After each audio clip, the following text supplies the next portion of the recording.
আমার একটা হৃৎপিণ্ড, সেটাই আল্লাহ নিয়ে গেছে। পরশুদিন বলছে, বাবা আমার একটা বরকা কিনে দাও। আমার স্যান্ডেলটা দেখেন 3 বছর পুরাতন ছেঁড়া, কিন্তু আমি আমার স্যান্ডেলটা পাল্টাই না, সেলাই করে নেই। কিন্তু আমার বাচ্চাদেরকে আমি কষ্ট পেতে দেই না। শুধু একবার বলছে, বাবা লেচে খাবো। আমার মেয়ের মোবাইলে আমার না হলো 500 ছবি আছে। আমি এখনো সাহস পাইনি আমার মেয়ের একটা ছবি বের করে দেখতে। আমার সে সাহস নাই। আমি সেই সাহস হারাই ফেলছি, কারণ ও আমার ছিল হৃৎপিণ্ড। ওর জীবনে এমন কোনো চাওয়া নাই যেটা আমি পূরণ করি নাই। পরশুদিন বলছে, বাবা আমার একটা বরকা কিনে দাও। আমার চাচতো ভাই বললো, ভাই ইসলামপুর থেকে 300-400 টাকায় পাওয়া যায়। আমি সাথে সাথে মিনি মার্কেট থেকে আমি 1000 টাকা দিয়ে আমার মেয়েকে বরকা এনে দিচ্ছি।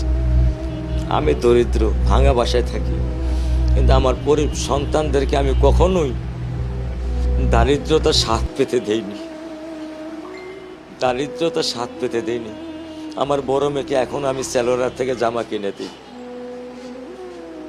আমার স্যান্ডেলটা দেখেন 3 বছর পুরাতন ছেঁড়া, কিন্তু আমি আমার স্যান্ডেলটা পাল্টাই না, সেলাই করে নেই। কিন্তু আমার বাচ্চাদেরকে আমি কষ্ট পেতে দেই না। শুধু একবার বলছে, বাবা লেচে খাবো। আমি 1 মিনিটও দেরি করিনি, 1 মিনিটও আমি দেরি করিনি।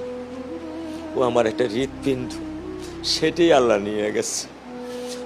আলহামদুলিল্লাহ, শুকরিয়া, আল্লাহ দিছে, আল্লাহ নিয়ে গেছে।